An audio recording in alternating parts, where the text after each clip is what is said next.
थे। एक दिन हमेशा की तरह दोनों छुट्टी के बाद स्कूल से वापस आ रहे होते हैं कि चिंटू का गर्मी से बुरा हाल हो रहा होता है। आज कितनी गर्मी है दीदी, मुझसे तो इस कड़कती धूप में जरा भी चला नहीं जा रहा। गर्मी तो मुझे भी लग रही है, पर हम कर भी क्या सकते हैं। बस जल्दी जल्दी चलते हैं ताकि घर भी जल्दी से पहुंच सके। चिंटू और मीना जल्दी जल्दी चलने लगते हैं और घर पहुंचने ही वाले होते हैं कि तभी उन्हें एक आइसक्रीम वाली दिखाई देती है। आइसक्रीम ले लो, आइसक्रीम, रंग बिरंगी मीठी मीठी ठंडी ठंडी आइसक्रीम ले लो। अरे ये आइसक्रीम वाली कौन है? हमारे गांव में तो कोई आइसक्रीम वाली नहीं है। अरे दीदी वो छोड़ो, आप मुझे बस आइसक्रीम दिला दो। अरे पर मेरे पास पैसे नहीं है, तो मैं तुम्हें कैसे आइसक्रीम दिला दूं? नहीं नहीं, मुझे भी आइसक्रीम चाहिए। मुझे नहीं पता, मुझे आइसक्रीम खानी है। अरे बेटा क्या हुआ, क्यों रो रहे हो? मुझे आइसक्रीम खानी है, पर दीदी है कि मुझे आइसक्रीम दिला ही नहीं रही। अरे आंटी मेरे पास पैसे ही नहीं है, ये है कि समझने को तैयार ही नहीं है। अरे बेटा तो क्या हुआ, तुम मेरे बच्चे जैसे ही तो हो, आओ और आइसक्रीम खा लो, मुझे पैसे नहीं चाहिए। इतना सुनते ही चिंटू खुशी से आइसक्रीम वाली के पास भागता है और रंग बिरंगी आइसक्रीम देखने लगता है। चिंटू माँ बहुत गुस्सा करेगी, मैं बता रही हूँ, ऐसे कभी किसी से बिना पैसे के कुछ नहीं लेना चाहिए। चिंटू अपनी बहन मीना की एक बात नहीं सुनता और लाल रंग की आइसक्रीम हाथ में लेकर उसे खाना शुरू कर देता है। चिंटू ने ऐसी स्वादिष्ट आइसक्रीम कभी खाई ही नहीं होती। वो आइसक्रीम खाने में इतना मगन हो जाता है कि बाकी सब भूल जाता है। मीना उसे बहुत मना करती है, पर वो उसकी एक नहीं सुनता। आइसक्रीम खाने के बाद दोनों बच्चे घर आ जाते हैं। अब ये बात प्लीज किसी को मत बताना, वरना माँ बाबूजी बहुत गुस्सा करेंगे। ठीक है, पर दोबारा ऐसे किसी से आइसक्रीम नहीं लेनी, ठीक है? रात को दोनों बच्चे सो जाते हैं। अगले दिन मीना रोज की तरह सुबह सुबह जल्दी उठ जाती है और उसके बाद चिंटू को जगाने लगती है। उठो चिंटू, कितनी देर हो गई है, जल्दी उठो और नहाओ, स्कूल के लिए देर हो रही है। मीना चिंटू को बहुत उठाती है पर वो उठता ही नहीं है। उसके बाद मीना गुस्से में चिंटू की चादर उसके मुंह से हटा देती है तो उसका चेहरा देखकर घबरा जाती है। चिंटू का चेहरा एकदम लाल हो रखा होता है। मीना जोर से चिल्लाती है, माँ बाबा जल्दी आओ, ये देखो चिंटू को क्या हो गया। मीना की आवाज सुनकर उसके माँ बाबा वहाँ दौड़े चले आते हैं और वो भी चिंटू की हालत देखकर घबरा जाते हैं। किसी को कुछ समझ ही नहीं आ रहा होता कि आखिर चिंटू को हुआ तो क्या हुआ। उसके बाद चिंटू के बाबूजी चिंटू को गोद में उठाकर डॉक्टर के पास ले जाने लगते हैं तो चिंटू का शरीर बर्फ की तरह ठंडा होने की वजह से वो उसे उठा भी नहीं पाते। हे भगवान, ये तो बर्फ जैसा जम रहा है। क्या हो गया आखिर हमारे बच्चे को? ये कौन सी नई बीमारी लग गई? वो लोग जैसे तैसे चिंटू को डॉक्टर के पास लेकर पहुंचते हैं तो डॉक्टर को भी समझ नहीं आता कि आखिर चिंटू को कौन सी बीमारी हुई है। शरीर का इस तरह लाल पड़ जाना और इतना ठंडा हो जाना मुझे तो समझ नहीं आ रहा। ये कौन सी बीमारी है? मैंने आज तक न ऐसी कोई बीमारी देखी और न कभी इसके बारे में सुना। चिंटू के माँ बाबा चिंटू को घर ले आते हैं और उसकी घर में ही देखभाल करने लगते हैं। 2-4 दिन ऐसे ही निकल जाते हैं। फिर मीना अकेले ही स्कूल जाना शुरू कर देती है। स्कूल से आते वक्त उसे वही आइसक्रीम वाली आइसक्रीम बेचती दिखती है। मीना उस आइसक्रीम वाली को देखती रहती है।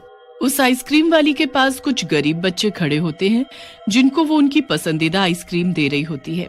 बताओ बेटा, तुम्हें कौन सी आइसक्रीम चाहिए? मीना जब भी छुट्टी के वक्त स्कूल से बाहर आती तभी उसे वो आइसक्रीम वाली वहीं खड़ी दिखती।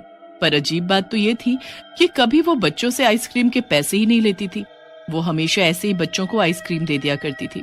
एक दिन की बात है, जब मीना स्कूल से घर पहुंची ही होती है कि वो देखती है उसके साथ वाले घर में रहने वाला राजू नाम का एक बच्चा बड़ी ही रंग बिरंगी आइसक्रीम खा रहा होता है। अरे वाह राजू, तेरी आइसक्रीम तो बड़ी सुंदर है।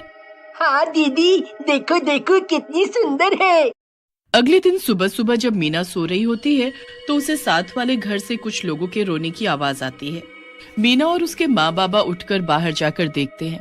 वो लोग घर के अंदर जाते हैं तो वहाँ राजू बिस्तर पर पड़ा होता है और उसके माँ बाबा बुरी तरह रो रहे होते हैं।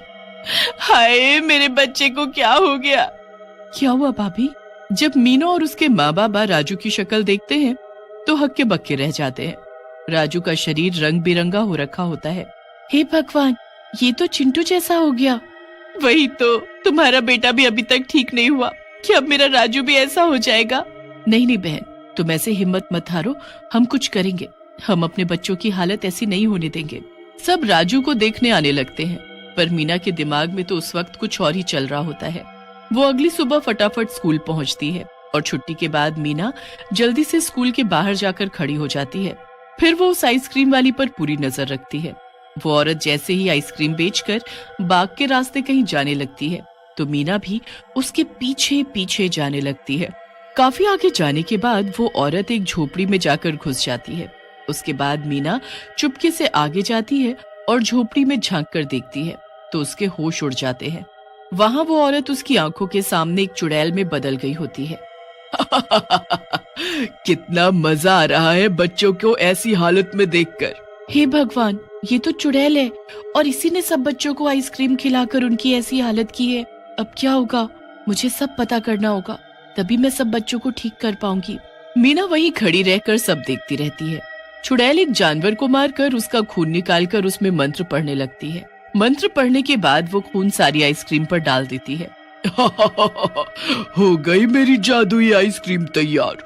अब मैं कल ये आइसक्रीम बच्चों को खिलाकर उनको बर्फ का बना दूंगी। इस चुड़ैल ने सारे बच्चों को खत्म करने के लिए कितनी बुरी चाल चली है, पर मैं भी इसका जादू नष्ट करके रहूंगी। मीना जल्दी से गांव वापस जाकर सबको चुड़ैल के बारे में बता देती है। गांव वाले मीना की बात सुनकर हक्के बक्के रह जाते हैं। फिर वहीं खड़े एक पंडित जी बोलते हैं, इस चुड़ैल को हमें अमावस की रात को खत्म करना होगा। किसी और दिन इसे खत्म नहीं किया जा सकता। ये बस मीना ही कर सकती है, क्योंकि चुड़ैल बच्चों के आसपास ही रहती है और मीना काफी बहादुर भी है। और इसे करना क्या होगा? इसे सामग्री से भरी एक हांडी को चुड़ैल के घर में रख कर आना होगा। इस हांडी में इतनी गर्मी है कि वो सारी आइसक्रीम को पिघला देगी। जैसे ही वो आइसक्रीम पिघलेगी, वैसे वैसे वो चुड़ैल भी पिघल जाएगी। बस फिर सब अमावस की रात का इंतजार करने लगते हैं। जैसे ही वो रात आती है, मीना आधी रात में वो हांडी लेकर उस चुड़ैल के घर में जाती है। मीना उस हांडी को चुड़ैल के घर में रख तो देती है, पर जैसे ही वो घर से बाहर जाने लगती है, चुड़ैल उसके सामने टकरा जाती है। मीना चुड़ैल को देखकर बहुत ज्यादा घबरा जाती है। तू यहाँ क्या कर रही है? तुझे मेरे घर का कैसे पता लगा? मैंने कुछ नहीं किया, मुझे जाने दो, मुझे जाने दो। ऐसे कैसे जाने तू? मुझे तो लग रहा है तू ही है जिसने मेरी आइसक्रीम पर कुछ ऐसा किया है कि उसका जादू काम ही नहीं करता। नहीं नहीं, मैंने कुछ नहीं किया, मुझे जाने दो। चुड़ैल मीना के बाल पकड़ती है और उसे घसीटते हुए घर के अंदर ले जाती है। मीना बुरी तरह चीखने चिल्लाने लगती है, पर चुड़ैल को कोई फर्क नहीं पड़ता।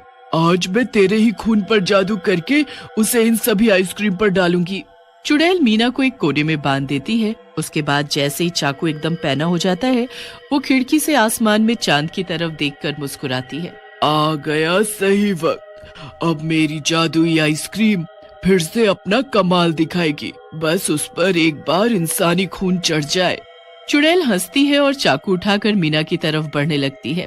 वो जैसे मीना की गर्दन पर वार करती है कि चाकू के साथ उसका हाथ पिघलकर नीचे गिर जाता है। ये क्या हुआ? मेरा हाथ क्या किया है तूने लड़की? जल्दी बता मुझे।